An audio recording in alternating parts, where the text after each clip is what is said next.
The Tale of Heike. This translation is by Helen Craig McCullough. Historically, it's an epic account of the struggle between the Taira and Minato class for the control of Japan during the Genpei War, which happened during 1180 to 1185 CE. And the Heike refers to the Taira clan, so there's some history that's woven into this epic, as well as a lot of Buddhist themes and supernatural elements. The authorship of this epic is generally unknown. Tracing the roots of it is far too complex for this just 5-minute video, but some of it can be traced from the 13th century to the Edo period, which is 1600 to 1868. There's various sources, all kinds of different lengths for how long this epic is. Some of them were written in Chinese.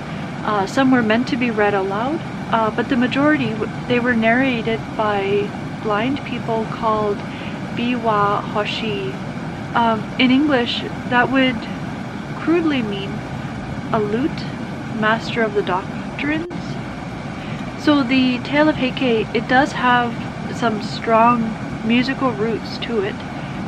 So now, there's all kinds of musical performances for the Tale of Heike. They tend to go together, and there's in these performances there's a Japanese music theory woven in with the Heike story.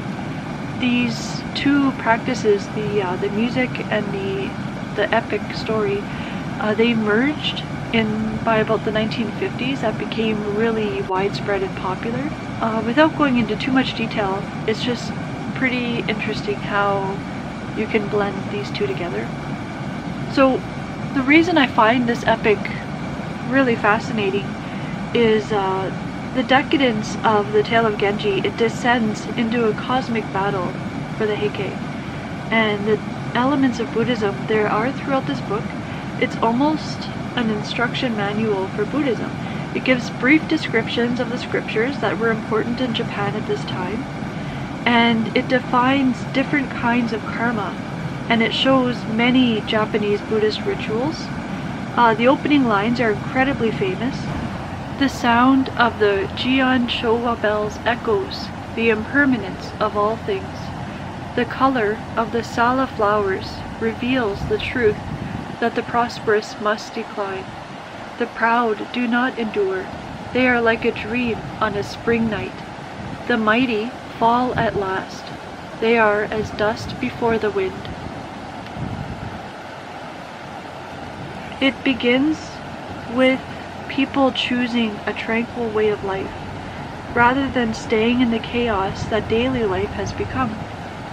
By chapter 4, the mood changes drastically. In the famous Battle of the Bridge, that scene, we see lots of dialogue and action.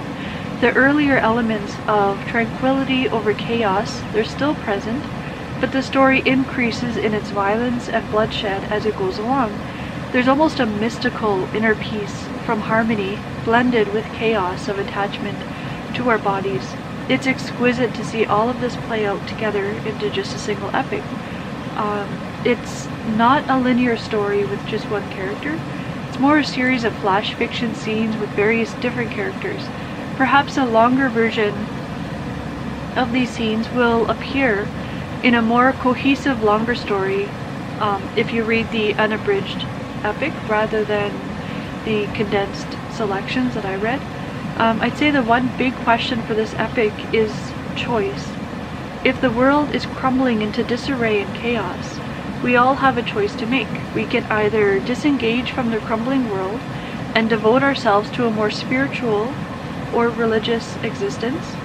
Of course, the courses of devotion and degree, they can vary greatly. In modern day, we can join a church, a mosque, a synagogue, or go on a spiritual retreat.